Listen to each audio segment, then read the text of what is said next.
Alors aujourd'hui, nous allons parler des 4 fausses croyances à propos du conseil en image ou du coaching en style.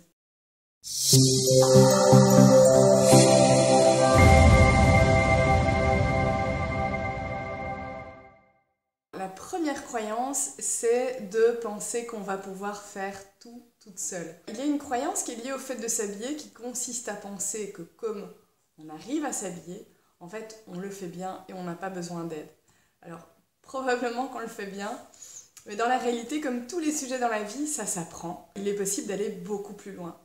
Et ce qui peut sembler simple, très simple pour votre sœur ou votre meilleure amie, peut pour vous être plus compliqué. Du coup, vous allez avoir plein de questions, plein de doutes. Quelle décision prendre, sur quoi se baser, qu'est-ce qui me va, question forme, couleur, matière, style. Les questions sont infinies et donc vous reportez et au final, vous n'avancez pas nécessairement vers votre style idéal et vers la garde-robe qui vous correspond vraiment. Alors du coup, une clé pour vous à ce stade, c'est que vous avez probablement besoin d'être validé dans vos choix. Ça va vous aider à aller beaucoup plus loin. La deuxième fausse croyance à propos du conseil en image, c'est que on pense que c'est pour les gens qui s'habillent mal. Moi, ça me paraît toujours un petit peu fou quand on me dit « Tiens, regarde la personne là-bas, on dirait qu'elle a besoin de tes services. » C'est très subjectif de dire que quelqu'un s'habille bien ou mal. Ce qui me semble important, c'est d'être aligné avec les vêtements qu'on porte. Peut-être que quand vous étiez jeune, vous arriviez plus facilement à vous habiller.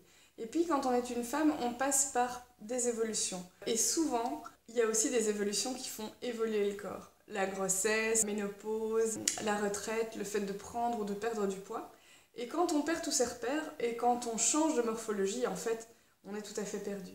Je le sais parce que je l'ai vécu. J'ai changé 2 fois de morphologie après mes 2 grossesses. Et j'ai perdu tous mes repères.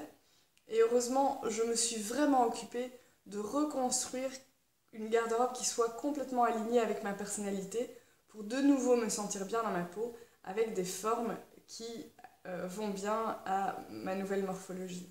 Alors une clé pour vous à ce stade, apprendre à voir les choses telles qu'elles sont, à voir votre personnalité, voir votre corps et vérifier si tout cela est en phase avec votre dressing. Alors il y a une autre croyance par rapport au fait de s'adresser à quelqu'un qui fait du conseil en image, c'est qu'on a peur de changer. On a peur que quelqu'un vienne prendre des décisions à notre place ou vienne ne pas nous comprendre suffisamment. Déjà, il y a une différence entre le relooking et le conseil en image. Le relooking, c'est prendre quelqu'un sans lui demander son avis, on va l'habiller au meilleur de sa morphologie et au meilleur de son teint et de tout ce qui est théorique.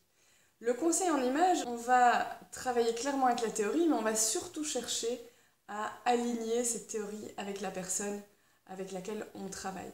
Et puis au-delà de cela, il y a plusieurs façons de travailler dans le conseil en image.